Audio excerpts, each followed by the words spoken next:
ফুলগুলোকে হারভেস্ট করে নেওয়া হয়। এখানকার প্রত্যেকটি ফুল সূক্ষ্ম সূক্ষ্মভাবে হাতের সাহায্যে হারভেস্ট করে নেওয়া হয়, কারণ এখানকার এক একটি কেশর অনেক মূল্যবান।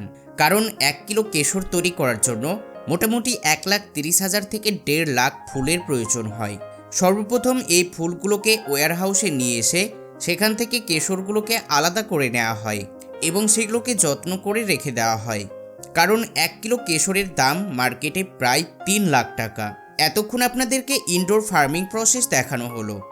এবার চলুন দেখি outdoor farming process. Outdoor farming করার জন্য প্রচুর পরিমাণে জমির প্রয়োজন হয়, আর এগুলো সব থেকে বেশি পাহাড়ি অঞ্চলের দিকে ভালো হয়। সেই কারণে সব থেকে বেশি কাশ্মীরে ফার্মিং করতে দেখা যায়। এখানে শত শত বিঘা জমিতে কেশর ফার্মিং করা হয়।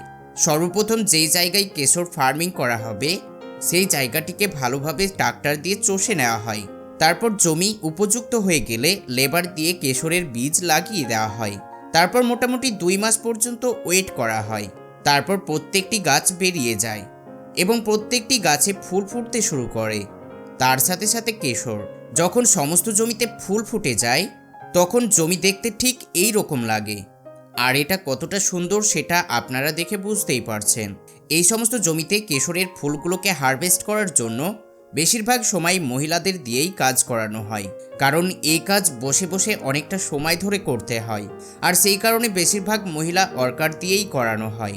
এই যে দেখছেন কতটা সূক্ষ্মভাবে প্রত্যেকটি ফুল হারভেস্ট করে নেওয়া হচ্ছে।